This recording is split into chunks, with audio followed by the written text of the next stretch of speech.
The coronavirus has canceled a lot of things to a lot of us, but hashtag love isn't canceled reminds us that when the world and life as we know it starts spiraling out of control, we hold on to love to anchor us.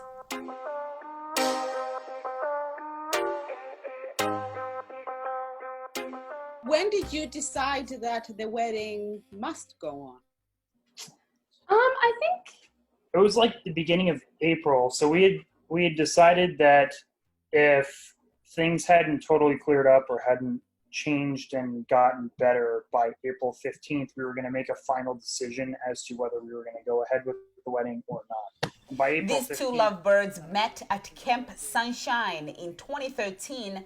They got engaged last August and their wedding date was planned for May 30 this year.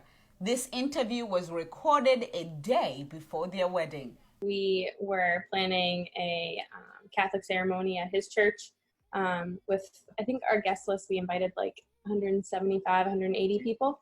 But those were the good old days. So let's fast forward to 2020 and her sidekick, the coronavirus. The couple had to cancel all wedding guests.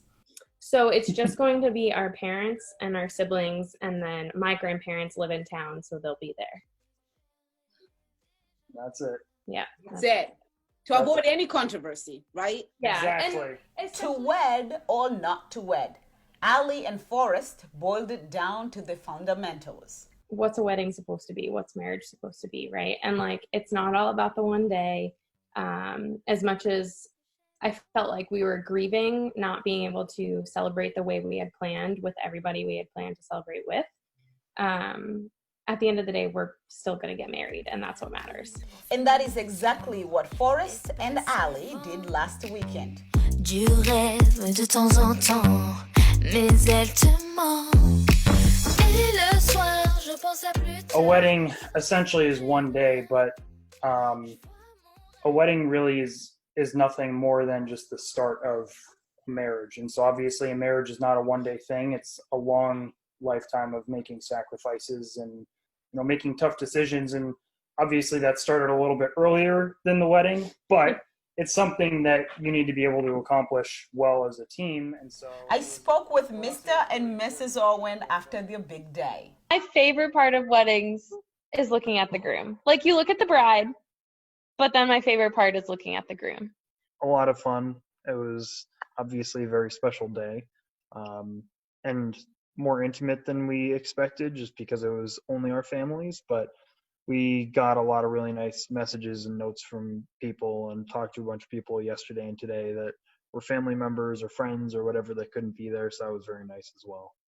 As far as for their original plans, they were able to roll everything to next year. They are still working out the details to how they will celebrate together with all their friends and family.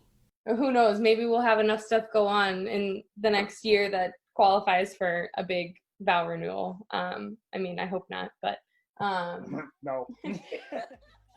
And to those couples who are still struggling to whether they should carry on with their plans, that is getting married in midst of a pandemic. do it anyway. I said to him today, I was like, I'm really glad we still got married. It was super special, and I couldn't have imagined waking up yesterday and not getting married. I think that would have been way harder than the alternate reality we had to adapt to. C'est déjà loin